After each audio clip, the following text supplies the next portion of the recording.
Como deve agir o homem redimido diante dos desejos da carne e como esses desejos atuam para tentar nos enganar? Como posso identificar se a minha vontade está alinhada com a vontade de Deus? É fácil cumprir essa vontade, viver esse plano de Deus para a minha vida? Como a graça de Deus atua na nossa vontade? É possível fazer a vontade de Deus e contrariar a nossa própria vontade? São assuntos como esse que nós iremos estudar na nossa nona aula desse quarto trimestre de 2025. E, se diga por sinal, já está quase acabando aí, né? A nossa revista de Escola Bíblica Dominical, que foi comentada pelo pastor Silas Queiroz. E nós estamos estudando o tema de hoje, vontade, o que move o ser humano. Esse trimestre foi um trimestre muito bom, muito maravilhoso. Nós estamos estudando sobre a antropologia bíblica, né? A doutrina do homem, falando sobre corpo, alma e espírito, a restauração integral do ser humano para chegar à estatura completa de Cristo. Eu espero que até aqui você tenha aprendido a palavra de Deus. Se você não acompanhou todas as lições, é só você recorrer aqui à nossa playlist. Nós temos aqui todas as lições disponíveis para que você possa estudar não só esse trimestre, mas como também trimestres anteriores. E já temos também disponível já uma introdução sobre o novo trimestre que vai chegar em 2026, onde nós iremos falar sobre a Santíssima Trindade. Nesse vídeo breve que eu fiz de uma introdução ao próximo trimestre, nós estamos falando aí quem é o autor, cada tema das revistas, né, das aulas que serão em cada domingo, para que você possa acompanhar aqui no nosso canal e ficar bem informado para a honra e glória do nome do Senhor.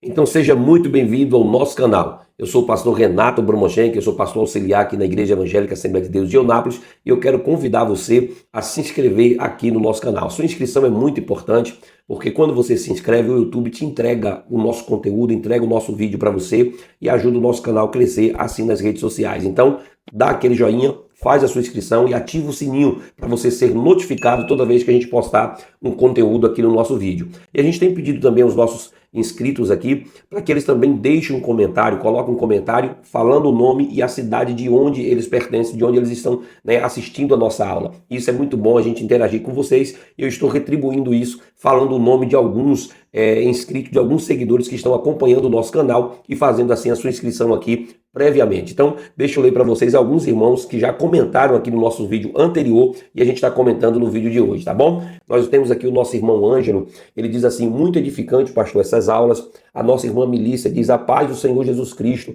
eu sou de Areia Branca, no Rio Grande do Norte. Essa aula ótima, né? Uma ótima aula, bem direta, sem enrolação, nota 100. Tá aqui as palavras da irmã Milícia, né? A irmã Elza diz assim: a paz do Senhor Jesus, pastor Renato. Eu moro em Cascavel, na cidade de Cascavel, no Paraná. É a primeira vez que eu assisto a sua aula. Foi muito bom conhecer mais um pastor dedicado no ensino da IBD. Um comentário maravilhoso, objetivo e rico. Deus o abençoe grandemente. Muito obrigado aí, né? E aí tem a nossa irmã Xerxes também, dizendo o seguinte: a paz do Senhor, pastor Renato. Seja com todos, né? Eu sou Xerxes aqui de Campo Limpo. Olha aí, tá mais uma pessoa participando. A nossa irmã Vilma também está dizendo: amém, pastor, Deus te abençoe, boa lição, gostei muito e aprendi. E o meu nome, ela diz o nome, né, que a gente falou no início, que é a Vilma. Aí tem a Fran também Araújo participando, dizendo que Deus abençoe. Foi muito boa a explicação, eu sou do estado de São Paulo. A Edna também está dizendo que é uma aula abençoada. O Cícero, né, está dizendo aqui: a paz do Senhor Jesus, pastor, você é uma bênção, tem o dom de ensino. Muito obrigado para o Cícero também que está comentando aqui a nossa aula. Aí nós temos a Sil, ela também está dizendo que a aula é maravilhosa. A Dani também, né, que está dizendo que aula maravilhosa, amo muito estudar por aqui, Deus abençoe, né? Gosto de estudar por aqui antes de ir à EBD. Ela está fazendo isso, ela está indo para a EBD, tá certo? E o pastor Gessé, meu amigo pastor Gessé, está dizendo: a paz do Senhor, reverendo, pastor Renato. Ótima aula, até compartilhe porque é muito interessante.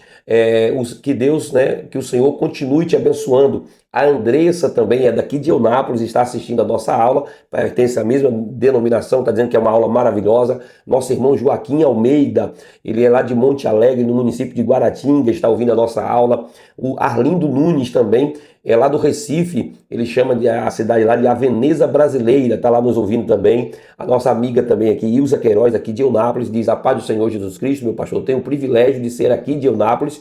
E aulão, né, riquíssimo em aprendizagem. Então, muito obrigado para a Ilza. Aí nós temos também a Vanderleia, né, mandando a paz do Senhor, dizendo que mora em Teresina, no Piauí. Uma aula maravilhosa, proveitosa, Deus abençoe. E por último, nós temos aí o Tiago, o amigo Tiago, que está aí também ouvindo a nossa aula e deixando aqui um Deus te abençoe. Então, dito isso, vamos aos objetivos da nossa aula de hoje para que a gente possa edificar a sua vida, edificar a sua casa.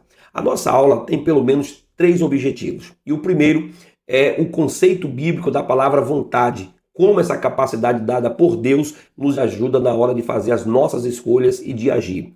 Em segundo lugar, o nosso segundo objetivo é mostrar como os desejos eles podem escravizar o ser humano, mas também como a redenção em Cristo capacita o crente a vencer a carne e a viver guiado pelo Espírito de Deus.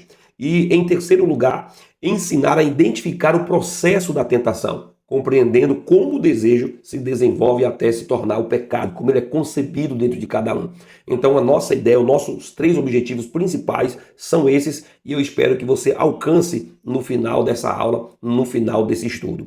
Então vamos à nossa introdução de hoje para que a gente possa compreender melhor esse assunto. Nas lições anteriores, nós estudamos sobre as 2 principais faculdades do ser humano, que pertencem à alma dele, que é o intelecto e a sensibilidade.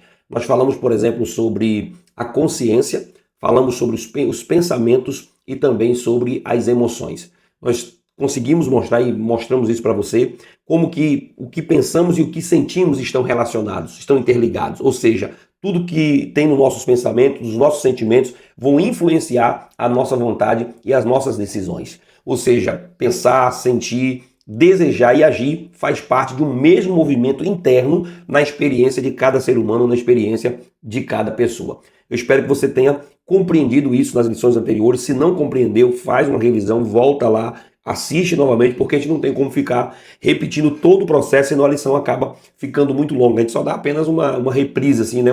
uma relembrada daquilo que a gente ministrou. Então, por isso é fundamental compreender esse processo à luz da Bíblia. O que a Bíblia fala sobre consciência, sobre pensamentos e sobre as nossas emoções, porque isso é que vai determinar a nossa vontade, os nossos desejos. Nesta lição, nós estudaremos especificamente a respeito da vontade, isto é, aquilo que move o ser humano a decidir e agir diante de Deus. Ou seja, a vontade é o ponto em que o pensamento e sentimento se transformam em decisão diante de Deus e diante do nosso próximo. Mas antes de a gente ainda continuar ainda aqui na introdução, vale a pena você lembrar que a vontade do ser humano era diferente antes do pecado, antes da queda. Ou seja, antes do pecado, a vontade humana era perfeita e alinhada à vontade de Deus. Ele estava em plena inocência e harmonia com o Criador. A natureza humana era pura, não corrompida e permitia que ele tivesse uma plena comunhão com Deus. A queda, ela trouxe justamente o que? Uma inclinação do homem para o pecado. O homem se tornou orgulhoso, o orgulho, o ego tomou conta e ele agora voltou-se para si, buscando cada vez mais autonomia e independência, agindo completamente contra a vontade do Criador. Então isso gerou o que? Uma separação, uma ruptura. A comunhão que o homem tinha com Deus, ela foi perdida e ele entrou agora num estado de imperfeição, inclinado para o pecado. E aí a gente pode ver isso no desenrolar da história. O homem se afastando cada vez mais de Deus, inclinado para o pecado, a ponto de nós ouvirmos Davi dizer que foi concebido em pecado. Um outro salmista diz que desde a infância a criança já caminha para o erro, já inclina-se para o pecado, e assim a gente tem visto cada vez mais o homem se distanciando de Deus, tendo a sua vontade alinhada com o pecado e não alinhada com a vontade do Criador. Mas vamos ao nosso primeiro ponto para a gente poder compreender melhor esse assunto. E o primeiro ponto da nossa revista está falando sobre vontade, motivação e ação. E o escritor trouxe para nós aqui, no primeiro tópico, o conceito de vontade. O que a gente quer expressar pela palavra vontade? A palavra vontade, ela é originada do latim, a palavra volutas, e ela significa capacidade de querer e de escolher, de afirmar ou de recusar. É o sentimento que leva a pessoa a agir, né? O desejo de ter as coisas, de possuir. Por exemplo, a necessidade física e emotiva, né? A vontade de comer, de descansar, de abraçar, de falar. Então, o arbítrio, né, que o ser humano tem de decidir, de pensar, de fazer uma escolha diante de uma situação. Então, isso é o que o homem tem como vontade. É isso que nós queremos falar nessa manhã. Então, quando a gente estiver usando a palavra vontade, a gente está falando desse desejo inato, desse desejo que está dentro de cada ser humano, que leva ele a tomar as decisões e agir no seu dia a dia e agir na sua trajetória. E é preciso nós fazermos uma observação de que existe o intelecto e a vontade, e há uma distinção nesses dois. Embora trabalhem juntos, trabalhem em harmonia, mas há uma distinção entre intelecto e vontade. O intelecto é quem conhece os objetos. Já a vontade é o desejo, o apetite que nós temos pelos objetos, pelas coisas. Por exemplo, quando em épocas antigas não existia celular, então você vai observar que as pessoas não desejavam ter um celular. O intelecto não tomava conhecimento, não tinha conhecimento disso. Se você não sabe um tipo de comida que existe, que nunca você nem ouviu falar, você não deseja esse tipo de comida. Embora o ser humano, a partir do desejo, vai criando novidades, vai inventando as coisas. Porém, é preciso levar em consideração que o intelecto ele age diferente em distinção com o desejo. O intelecto é o que toma conhecimento da existência das coisas e baseado nisso até diz se a gente gosta ou não. Você, por exemplo, você não deseja todas as comidas que você conhece. O intelecto te dá conhecimento amplo geral, mas você talvez não deseja ter aquilo ou quer aquilo, porque o seu desejo não é inclinado para aquela coisa, para aquele tipo de alimentação. Então, o intelecto ele age em distinção com a vontade. E essa vontade humana de desejar, de querer, de escolher, de agir, sempre essa vontade volitiva, é essa capacidade que a gente está tratando aqui hoje, que é o nosso desejo. Ela também pode ser entendida como motivação, pois sem vontade não há motivação, sem motivação não há ação. Mesmo quando nós fazemos algo que talvez a vontade não nasceu diretamente dentro da gente, né, não foi originada em nós, mas é uma vontade que envolve a nossa e a gente acaba aderindo também e criando uma vontade em nós. Por exemplo, o salmista no Salmo 143, verso 10, ele diz o seguinte: ensina-me a fazer a tua vontade. Então veja que ele está orando e pedindo a Deus para que Deus o ensine a fazer a vontade. O próprio Jesus disse, né? Não seja feita a minha vontade, mas a tua vontade. Porque às vezes a vontade humana, o desejo humano, não está inclinado para Deus. Mas ele ora, ele busca o Senhor, e aí a vontade do Espírito, através da graça de Deus, começa a tomar conta da nossa vida e a gente é até inclinado pela nossa vontade agora a fazer a vontade de Deus, ou mesmo contrariando a nossa vontade, a fazer a vontade de Deus. É isso que a conversão faz. É um exemplo claro de mudança de vontade humana para o arrependimento. Arrependei-vos e convertei-vos ao Senhor. Atos capítulo 3, verso 19. Então é isso que a graça de Deus faz no ser humano. Ela faz o ser humano desejar se converter, né? Voltar-se para Deus, mesmo contrariando a sua própria vontade. O apóstolo Paulo diz que os desejos da carne, eles permanecem, são inclinações para o pecado, mas o fruto do Espírito, gerado agora pelo Espírito Santo, vai nos conduzir a ter uma nova vida, a andar em novidade de vida, cada vez mais na presença do Senhor. Então, todo verdadeiro cristão é alguém que, impulsionado pela graça, renuncia à sua própria vontade para fazer a vontade de Cristo. Olha o que está em Mateus capítulo 16, verso 24. Se alguém quer vir após mim, negue a si mesmo. Então aqui está mostrando para nós a condição do ser humano, que ele é capaz de negar a si mesmo através da graça de Deus. Não se esqueça disso. É a graça do Senhor que efetua em nós o querer, o agir na vontade de Deus, na dependência do Senhor Jesus. Então aqui nós estamos vendo o livre-arbítrio funcionando, né, perfeitamente quando ele está no controle do Espírito, a partir de um chamado de Deus para que ele possa responder um convite divino. Veja, por exemplo, Hebreus capítulo 2, verso de número 3. Como escaparemos nós se negligenciarmos tão grande salvação? Olha a responsabilização do ser humano. Veja ainda Hebreus 3, 7, 13. Hoje, se ouvirdes a sua voz, não endureçais o vosso coração. Aí está também Apocalipse 22, 17. Quem quiser, tome de graça a água da vida. Ou seja, o ser humano ele é convidado, por meio da graça de Deus, a responder a esse apelo que o Evangelho está dando para ele, a esse apelo que a palavra está fazendo para ele, para que ele possa talvez contrariar a própria vontade, mas fazer a vontade de Deus. Somente a graça de Deus tem essa capacidade de regenerar a vontade humana, de atrair a vontade humana. E isso vem por meio da palavra, da exposição das Escrituras, pois a Bíblia diz que a fé vem pelo ouvir e ouvir a palavra de Deus.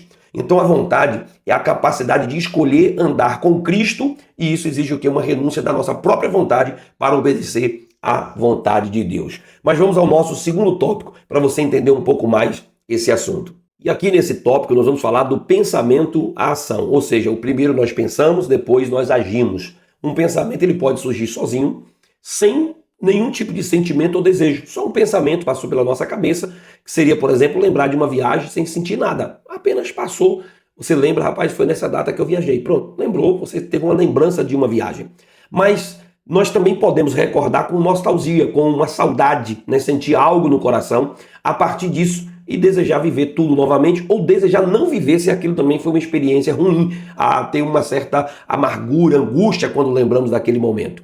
E aí você pode concretizar isso, esse desejo ele pode ir além, e aí se torna um desejo, pois agora pode nos levar a agir, a tomar uma decisão de comprar uma passagem e repetir aquela experiência novamente. Então, nesse processo ocorre um ciclo completo, que seria pensamento, sentimento, desejo e ação. Então você pensa, você passa a sentir o desejo, né, a vontade de processar esse pensamento, e o desejo nasce no seu coração e agora você toma uma ação. Então é esse processo completo que nós estamos tratando com você. E isso foi o que aconteceu com Eva lá no Jardim do Éden. Lembra? Veja que ela estava conversando com a serpente, refletiu sobre o fruto proibido e acabou sendo enganada. Veja que a mulher, sendo enganada, caiu em transgressão. Ela acreditou na promessa da falsa exaltação que o diabo prometeu para ela. Está lá em Gênesis capítulo 3, verso 5, onde ele disse que ela seria igual a Deus, seria igual ao Criador. Então ela caiu naquela narrativa que ele construiu, distorcendo a palavra de Deus, distorcendo as escrituras, né, aquilo que Deus tinha falado para ela, e agora ela estava caindo no pecado, caindo no enredo da transgressão. Então esse pensamento produziu o quê? Emoção, desejo e por fim gerou uma ação no coração dela. Veja o que diz o versículo no verso de número 6 do capítulo 3 de Gênesis. Quando a mulher viu que a árvore parecia boa, né, agradável ao paladar, era atraente aos olhos, desejável para dela se obter o discernimento, então ela tomou e comeu. Então começa com pensamento, com sentimento, com desejo e por último a ação. É por isso que nós estamos tratando nessa sequência, né, de consciência, de pensamentos, depois nós estamos levando para a ideia das emoções, tratando o que nós sentimos, e aí agora a vontade, que é a ação, a capacidade de agir que nós tomamos no nosso dia a dia, na nossa rotina. E a gente pode ver que toda ação ela começa onde? Na mente. O que pensamos gera sentimento, desperta desejo e cedo ou tarde isso se transforma em uma escolha. Então a gente precisa ter muito cuidado neste campo dos nossos pensamentos, dos nossos desejos, para que a gente não venha realizar aquilo que é contra a vontade, aquilo que é contra a palavra de Deus. Mas vamos ao terceiro tópico, para que a gente possa compreender ainda mais esse assunto, falando sobre fraqueza de vontade. Veja que Adão pecou, não foi por estar sendo enganado.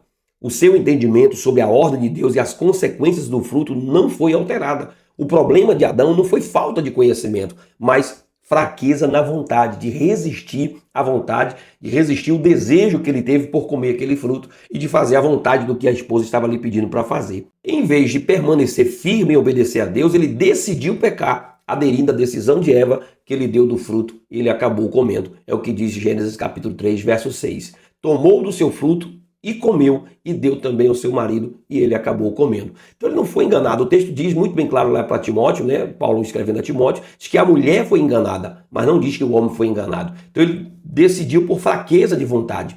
Veja que Romanos capítulo 5, verso 12, vai sentenciar o homem dizendo assim: por um só homem entrou o pecado no mundo. Então, assim como Adão, muitas decisões erradas tomamos plenamente consciente das consequências. Às vezes as pessoas elas tomam as decisões consciente dos problemas que virão. Às vezes você fala com as pessoas, conversa com ela, orienta e diz: rapaz, isso vai gerar uma consequência terrível na sua vida. E a pessoa diz: não, eu já estou sabendo disso, eu sei disso, mas é o que eu quero, e está disposta até a correr as consequências e enfrentar os problemas. E a gente tem que ter muito cuidado, porque às vezes de forma consciente, por fraqueza de vontade, sabendo que isso vai escravizar, que isso vai trazer problema, as pessoas deliberadamente cedem aos desejos e acaba realizando ali por fraqueza de vontade. Veja que desde quebrar uma restrição alimentar até atitudes muito mais graves, muitas vezes o desejo fala mais alto do que a própria razão, do que a própria consciência. Às vezes o indivíduo sabe, por exemplo, que o açúcar ele vai trazer consequências porque ele é diabético, ele sabe que ele não pode comer aquilo, mas o desejo faz ele viver as consequências. Ele tem consciência de que aquilo faz mal, mas ele acaba comendo. Então ele não consegue vencer desde uma restrição alimentar até atitudes muito mais graves, como a questão do sexo, como a questão de outros vícios, de outras práticas pecaminosas. O cidadão acaba cedendo e isso vai levando cada vez mais. Então a busca do prazer pelo prazer é uma marca de uma cultura hedonista. E é isso que nós temos visto ser ensinado pelos meios de comunicação, pelos os próprios filmes, as novelas, as influências que aparecem no dia a dia. É dizer que o ser humano tem que realizar os seus desejos e ser feliz. Só que a gente sabe que se nós formos realizar todos os nossos desejos, nós vamos acabar se tornando uma cultura hedonista, sucumbir aos próprios desejos, se tornar escrava de si mesmo e sem conseguir vencer as suas próprias limitações e as suas próprias fraquezas. Os vícios e compulsões arrastam multidões, mesmo sabendo dos seus efeitos destrutivos a pessoas que estão vivendo escravas do próprio desejo, escravos da sua própria vontade. E diante disso, a Bíblia aponta um único caminho à verdadeira libertação. Está em João capítulo 8, verso 36. Se, pois, o Filho vos libertar, verdadeiramente sereis livres. E é isso que nós precisamos, ser livres, libertos pelo Filho, para que nós possamos servir não aos nossos próprios desejos, escravos do nosso próprio desejo, mas vivermos pela vontade de Deus, que é perfeita, boa e agradável. Ainda está em Romanos capítulo 1, verso 16. O Evangelho é o poder de Deus para a salvação de todo aquele que crê. Se você crê, o Evangelho tem o poder de recuperar a sua vida, de regenerar o seu coração, para que você possa viver a perfeita vontade de Deus. Então, fraqueza de vontade não é falta de informação, é falta de firmeza. Só Jesus pode libertar essa vontade das prisões espirituais. Então, o que está faltando não é informação. Eu fiz porque eu não sabia, eu fiz porque eu não tinha conhecimento. Não é isso. Geralmente, essa fraqueza de vontade que está no ser humano é porque ele cede aos desejos ao invés de seguir a própria razão, a própria consciência que ele tem de que aquilo é errado, ele acaba fazendo, cumprindo a sua própria vontade. Mas vamos agora ao nosso segundo ponto, falando da escravidão à redenção. No primeiro tópico desse segundo ponto, nós vamos falar sobre a experiência do deserto. O povo de Israel tornou-se escravo dos desejos. Eles, durante ali a peregrinação, acabaram tendo vários desejos, e desses desejos era desejando as coisas do Egito, as coisas do passado, e acabaram sendo escravos desses desejos. Veja que o que está em Salmo 106, verso 14, verso 15, diz assim: deixaram-se levar pela cobiça no deserto e tentaram a Deus na solidão. E ele satisfez-lhes o desejo, mas fez definhar a alma deles. Ou seja, eles desejavam as coisas do Egito, voltar ao Egito ou comer das comidas do Egito, e várias vezes Deus entregou eles aos próprios desejos, mostrando que a alma deles iam definhar cada vez mais. Então, mesmo depois de tantas maravilhas de Deus, os hebreus, tomados de ingratidão, lembravam-se das comidas do Egito e se deixaram dominar por esses apetites. E o texto vai dizer isso, Números capítulo 11, versos 5 e 6. Lembramo-nos do peixe que no Egito comíamos de graça, dos pepinos, dos melões, dos alhos poros, das cebolas, dos alhos, mas agora a nossa alma se seca no deserto. Ou seja, eles estavam desejosos de comer as coisas que lá eles comiam. Eles pensavam, eles sentiam e desejavam aquilo que recebiam na casa da escravidão, esquecendo que haviam sido libertos com mão forte. Às vezes nós somos assim, se esquecemos que já fomos salvos, alcançados pela graça e acabamos cedendo aos nossos desejos, à nossa própria inclinação para o pecado. Mas já fomos alcançados, queridos, pela graça de Deus e precisamos viver essa redenção indo para a nova Canaã, a Canaã celestial, a terra que mana leite e mel. Pois o culto aos desejos trouxe terríveis consequências. Eles pereceram e tiveram grandes consequências ali no próprio deserto, porque ficaram apenas inclinados para os desejos do passado. Veja, por exemplo, o Salmo 78 diz: assim comeram e se fartaram sobremodo, mas ainda não tinha saciado o seu apetite, e a ira de Deus caiu sobre ele. Quando você vive escravo dos seus desejos, satisfazendo apenas os seus desejos, você nunca vai conseguir realizar esses desejos. Cada vez mais o apetite pelas coisas, do pecado, a inclinação para o pecado vai ser cada vez maior. Quanto você não passar pelo processo de redenção, de transformação da graça de Deus, meu querido, não tem como se libertar disso. Veja, por exemplo, Números capítulo 11, verso 33 e 34. O Senhor feriu o povo com uma grande praga, por isso chamou aquele lugar de Quirote Tavã. Veja ainda em Números 14, 29, neste deserto cairão os vossos cadáveres. Deus estava mostrando para eles que eles iriam viver fortes consequências dos próprios desejos que não eram saciados pela presença do Senhor. Estavam inclinados inteiramente a viver a própria vontade. E Paulo nos lembra de que tudo isso foi escrito para o nosso aviso. Olha o que está em 1 Coríntios 10, de 1 a 13. Ele diz: estas coisas lhe sobrevieram como exemplos e foram escritas para aviso nosso. E ele narra do verso 1 até o 13, no capítulo 10, que Israel passou pela nuvem, teve tantos milagres, tantas coisas no deserto e acabaram perecendo. Deus foi satisfazendo todos os desejos daquele povo e mesmo assim eles iam perecendo. E aí Paulo diz: olha, Deus escreveu tudo isso como aviso, para que vocês não caiam nas mesmas armadilhas. Então Israel saiu do Egito, mas muitos não deixaram o Egito sair do coração.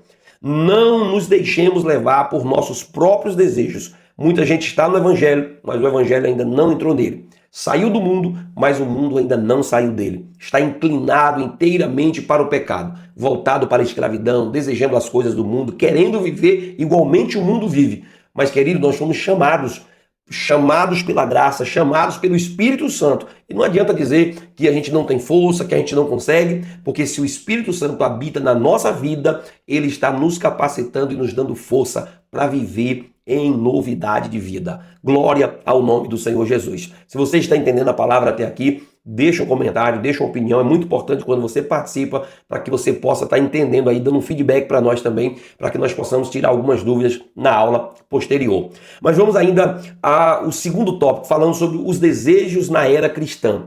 O conflito dos desejos continua ainda nessa era cristã, mas agora com uma diferença decisiva. Cristo venceu o pecado e nos concedeu o poder de vencê-lo também.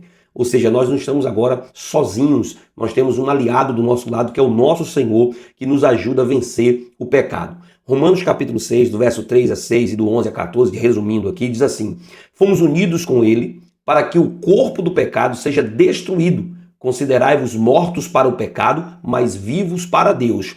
O pecado não terá domínio sobre vós. Então agora você não tem desculpa, meu irmão. Você agora tem Cristo, que venceu o pecado por nós, e quando nós nos entregamos ao Espírito Santo, nós não podemos mais viver escravos do pecado, escravos dos desejos malignos, dos desejos carnais, porque agora nós temos a consciência dada pela palavra de Deus. A palavra de Deus está nos orientando, nos firmando a cada dia, para que os nossos desejos sejam inclinados para a graça de Deus. Só que mesmo assim, enquanto estivermos nesse corpo mortal, sempre haverá o conflito espiritual diário, esse conflito entre a vontade humana, né, a vontade da carne, e a vontade do Espírito. Então todo dia o cristão precisa tomar uma decisão de seguir a Cristo, de servir ao Senhor. Veja que Gálatas capítulo 5, verso 17 diz o seguinte: porque a carne cobiça contra o Espírito, e o Espírito contra a carne, e estes se opõem um contra o outro, para que não façais o que quereis. Olha aquilo que Paulo disse na carta aos Coríntios, dizendo: aquilo que eu quero fazer, eu acabo não fazendo. E aquilo que eu não quero, eu acabo fazendo. Porque é uma guerra diária dentro de nós, entre carne e espírito, onde a carne quer ser satisfeita nos desejos carnais e o espírito nos levando a viver aquilo que é o fruto do espírito, a vontade de Deus. Mas que nós possamos, querido, ter essa vivência por meio da palavra, essa consciência, para que nós possamos alcançar a vontade do Senhor. A palavra carne aqui, que é chamada de sarx, né? Isso é a natureza pecaminosa, ela possui seus próprios desejos, que querem sempre nos levar contra o Espírito. Por isso há dentro de nós essa batalha real, essa batalha diária, uma luta constante entre dois chamamentos constantes, entre duas convocações, né? Cabe a nós agora decidir, ou satisfaz os desejos da carne, que são pecaminosos, ou ouvimos a voz do Espírito e vivemos debaixo da sua direção. Olha o que diz Gálatas capítulo 5, verso 18. Mas se sois guiados pelo Espírito, a gente faz o quê? A gente vive em novidade do Espírito, andando de acordo com o Espírito, satisfazendo a vontade do Espírito e não a vontade da carne. A vitória sobre os desejos da carne não é automática, é uma decisão diária de viver guiada pelo Espírito Santo. Não é algo aqui, não peco mais, não faço mais e a partir de hoje, não é assim. É uma batalha diária, todos os dias nós temos que lutar para fazer a vontade de Deus. A nossa carne, esse homem pecaminoso que nós temos, esse corpo nosso, vai estar constantemente sendo inclinado para o pecado, querendo fazer a vontade do pecado. Mas quando a gente está vivendo na graça do Espírito Santo, nós somos chamados, e cabe a você, cabe a mim, tomar uma decisão hoje, em nome de Jesus. Mas vamos ao terceiro tópico, falando sobre a decisão do homem redimido. A salvação em Cristo nos liberta do poder do pecado. Por isso, diante do conflito entre os desejos da carne e a vontade do Espírito, o homem redimido passa a se inclinar para as coisas do Espírito. Então, aquela inclinação, aquela tendência desgovernada que nós vivíamos no mundo, inclinada para o pecado, ela vai sendo controlada pela presença do Espírito Santo na nossa vida. Veja Romanos capítulo 8, verso 5. Os que são segundo a carne inclinam-se para as coisas da carne, mas os que são segundo o Espírito, para as coisas do Espírito. Então veja que quando você estava no pecado, você vivia fazendo a vontade do pecado, né, a vontade da carne, havia uma inclinação maior. Para controlar um desejo seu era um impulso quase que incontrolável. Hoje, depois que você já está dentro dessa vontade do Espírito de Deus, você já consegue se controlar melhor. Você consegue ter até um desejo, às vezes o desejo passa no seu corpo, passa ali na sua mente, mas você não realiza essa vontade, porque você agora está subjugando a sua vontade à vontade de Cristo. É aquilo que Cristo falou para o Pai: Pai, não faça a minha vontade, mas a tua vontade. Foi aquilo que o salmista disse no versículo que nós lemos anteriormente, né? Senhor, me ensina a fazer a tua vontade, dá-me o desejo de fazer a tua vontade. E a gente hoje está vivendo para a honra e glória do Senhor. Então essa inclinação é o fruto da nova natureza recebida por Cristo. Olha o que diz Efésios capítulo 4, verso 24. Vos revistais do novo homem, que segundo Deus é criado em verdadeira justiça e santidade. 2 Coríntios capítulo 5, verso 17. Se alguém está em Cristo é nova criatura é, as coisas velhas já passaram e eis que tudo se fez novo. Oh, glória ao nome do Senhor. Eu espero que você esteja, querido, sendo edificado com essa palavra e tomando posse aí, porque nós precisamos viver essa novidade de vida. Somos nova criatura. Estamos em Cristo. As coisas velhas se passaram. Os desejos carnais, eles têm que passar para que nós possamos viver em novidade de vida, deixando que a nova criatura venha florescer e venha tomar as decisões no nosso dia a dia. O desejo de perdoar, o desejo de amar, o desejo de viver em comunhão, o desejo de viver em santidade. Isso tem que estar presente nessa nova criatura que nós somos agora por meio da palavra de Deus. Glória ao nome do Senhor Jesus. E isso significa que não podemos nos conformar com os desejos do velho homem, mas pelo poder do Espírito devemos entrar no processo de mortificação da carne, ou seja, matar a velha natureza, amortizar mesmo, viver completamente na vontade do Senhor. Romanos 8:11 diz o seguinte: se habita em vós o Espírito, aquele que dos mortos ressuscitou a Cristo, também vivificará os vossos corpos mortais. Ainda em Romanos verso 13 diz o seguinte: se viverdes segundo a carne, morrereis, mas se pelo Espírito mortificardes as obras do corpo, então vocês vão viver. Então toda vez que nós vivemos na vontade do Espírito, nós não estamos morrendo, nós estamos vivificando, mortificando para o mundo, morrendo para o mundo, mas vivendo para Deus. Olha Colossenses capítulo 3, verso 5. Fazei, pois, morrer a vossa natureza terrena. Toda vez que eu não satisfaço os desejos da minha natureza, ela vai morrendo e ela vai ficando fraca e a gente vai ficando forte pela graça de Deus. Então toda vez que eu escolho não mentir, não roubar, não adulterar, não odiar, toda vez que eu vou escolhendo a não fazer a vontade da carne, então eu começo a viver a novidade de vida. E olha ainda mais em Gálatas 5, 22, 25, diz que o fruto do Espírito é amor, gozo, paz e aí por aí vai. Então os desejos pecaminosos eles não desaparecem totalmente, mas em Cristo triunfamos sobre eles quando vivemos e andamos e frutificamos no Espírito. Olha o que diz Gálatas capítulo 5, verso 22 a 25. O fruto do Espírito é amor, gozo, paz, longanimidade, benignidade, mansidão, domínio próprio. Então são os frutos do Espírito. Aí quando você olha, por exemplo, 1 João capítulo 3, verso 6, diz o seguinte: qualquer que permanece nele não vive no pecado. E ainda diz muito sério, João diz que quem vive na prática do pecado é do diabo. Então se nós estamos em Cristo, nós não podemos mais viver escravos do pecado. O redimido não é alguém sem desejos, mas alguém que pela nova natureza e pelo Espírito decide viver inclinado para as coisas de Deus. Então não quer dizer que você aceitou Jesus, está na igreja, não existe mais desejos. Existem desejos. Nós temos desejos. O redimido, ele tem desejos, mas esses desejos estão subjugados, estão controlados dentro da vontade de Deus. Uma experiência humana comum. Isso é uma experiência humana. Eu decidi em 2016 a não beber mais refrigerante. Eu não estou dizendo que beber refrigerante é pecado, mas é uma questão comum. E eu sento em várias mesas onde as pessoas estão jantando, almoçando e às vezes num lanche. E tem hora que eu não consigo encontrar algo que eu possa beber. Mas o desejo de beber um refrigerante vem.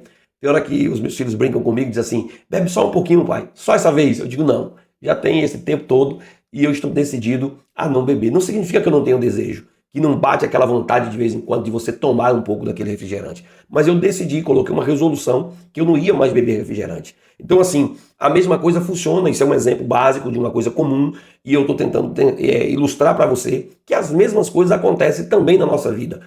Com relação ao pecado, os desejos pecaminosos, eles passam pelo coração do ser humano. É uma inclinação. Só que você não pode deixar isso se alojar dentro de você, porque senão você vai ser levado ao pecado. Lembra que nós falamos sobre pensamento? Que a gente não pode impedir que os pássaros voem sobre a nossa cabeça, mas podemos impedir que eles façam um ninho. Impedir um pássaro de fazer um ninho na sua cabeça, você pode. Agora que eles passam por cima, isso aqui a gente não tem como. Então, às vezes os desejos vêm, mas a gente subjugamos a vontade de Deus. O redimido, ele ainda tem desejos, mas esses desejos estão controlados pela vontade do Espírito Santo. Glória a Deus. Mas vamos ao nosso terceiro ponto, o ensino sobre os desejos em Tiago. O que é que Tiago nos ensina sobre esses desejos, né, que nós temos no nosso corpo, no nosso dia a dia? Vamos entender melhor para que você possa compreender. No primeiro ponto desse tópico, o autor vai falar sobre atração e engano. Tiago, capítulo 1, verso 14 e 15, trata diretamente dos desejos carnais e as suas consequências. Ou seja, o apóstolo usa o termo concupiscência no sentido de maus desejos para descrever o processo da tentação até o pecado. Olha o que ele diz. Mas cada um é tentado quando atraído, é engoldado pela sua própria concupiscência, por esses desejos maus, que é a tradução, né? Então aqui a faculdade da vontade aparece como um canal interno de comunicação que atrai e engana. Esses desejos maus acabam criando o desejo e as pessoas são atraídas por esse desejo e começam a conceber dentro de si, maquinar, cobiçar, né? Começa a cobiça, o desejo, e ele vai dentro de si desejando isso, levando ele ao pecado. Assim, o mau desejo passa a afetar até a razão, fazendo a pessoa acreditar que o pecado trará algo bom, e ele começa a tentar justificar e não vendo a destruição. O pecado começa a mostrar para ele que há uma vantagem, que é prazeroso, que é algo daquele momento. E quando ele vai ver, ele já está envolvido diretamente no pecado. Então é por isso que ele diz, cada um é tentado quando atraído, é engoldado pela sua própria concupiscência. Então nesse processo, a mente vai sendo entorpecida depois que o desejo vai sendo aguçado cada vez mais e alimentado. Então nós não podemos alimentar esse desejo pecaminoso. Ficar ali remoendo, né? Refletindo e levando a cobiça, desejando constantemente. O desejo passa, a vontade passa, né? Ela chegou, você tem que repreender, controlar, desviar o foco para que você possa controlar a sua vontade. Senão, você vai acabar cedendo à sua vontade. Porque primeiro o desejo atrai, depois engana, e se não for interrompido isso, ele arrasta a mente e prepara o corpo para o pecado, para a realização do pecado. E é por isso que é essa batalha dentro de nós. A vontade do espírito ecoa, a vontade da carne de um outro lado, mas ali você vai ceder à vontade do espírito e aquela vontade vai sendo subjugada. Mas ainda no segundo tópico vamos falar sobre abortando esse processo do pecado. Na lição 7 nós vimos a importância de interromper maus pensamentos para evitar o pecado. Tiago mostra que é necessário também abortar os maus desejos, que são ainda mais perigosos, pois influenciam diretamente as nossas decisões. Então, quando esse desejo encontra um objeto, ele se torna intenso. Se não for rejeitado, ele não descansa até convencer a pessoa a derrubar as barreiras da consciência, e o processo, é claro, olha o que ele diz, depois havendo a concupiscência concebida, dá à luz o pecado, e o pecado sendo consumado, ele gera a morte. Aí Mateus 6, verso 3 diz, não nos deixeis cair em tentação. É por isso que nós temos que pedir ao Senhor sempre da sua misericórdia. Senhor, não nos deixe cair em tentação. Livra-nos da tentação. Que nós possamos ser libertos dos desejos carnais, das inclinações da carne. Que nós não possamos nem passar perto da tentação. Livrar de toda a aparência do mal. É um desejo constante que a nossa alma tem que ter de se livrar do pecado. E aí, olha o que a palavra diz. Vigiai e orai para que não entreis em tentação. Essa é a parte que nós devemos fazer. Vigiar. Orar para não cair em tentação. Estar sempre preparado, com a guarda alta e não a guarda baixa. Porque o desejo, ele não nasce pecado. Mas se não for abortado, ele cresce, ele convence, ele domina e ele gera a morte. Então nós temos que interromper esse processo para que nós possamos viver em novidade de vida. E aí, está gostando da aula? Está sendo edificado até aqui? Então, meu querido, deixa um comentário, deixa uma opinião. Antes de tudo, dá aquele joinha, faz a sua inscrição e ativa o sininho e vamos à conclusão da nossa aula de hoje. Apesar da nossa tendência pecaminosa, não podemos olhar para os desejos apenas de forma negativa. A vontade humana é uma faculdade essencial para a nossa existência. Quando ela está guiada por Deus, ela se torna uma grande bênção, responsável porque nos move para grandes realizações, né? Ainda que pequenas, mas grandes realizações da vontade do Senhor. Então, como é bom a gente viver uma vida motivada pela palavra, motivada pelo Espírito, porque só assim a gente vai vencendo a nossa própria vontade. O ânimo, o entusiasmo, eles fazem parte da vontade sadia e ativa, dada por Deus, que nos impulsiona para as tarefas do dia a dia, que em qualquer fase da vida vai sempre nos levar a viver em novidade de vida. Olha o que a palavra diz nesses versículos. O justo florescerá como a palmeira, ainda na velhice darão frutos e serão viçosos e florescentes. Ainda em Joel capítulo 2, 28, derramarei o meu espírito sobre toda a carne. os vossos jovens terão visões e os vossos velhos sonharão sonhos. Tiago capítulo 4, verso 15. Se o Senhor quiser e se vivermos, faremos isto ou aquilo. Então que nós possamos ser desejosos de viver a vontade de Deus sempre. Desejos não são o problema em si. O segredo é ter a vontade guiada por Deus, sonhando, agindo e vivendo debaixo da vontade do Senhor. Que Deus te abençoe, que a paz de Cristo esteja no seu coração e até a nossa próxima aula, em nome do Senhor Jesus.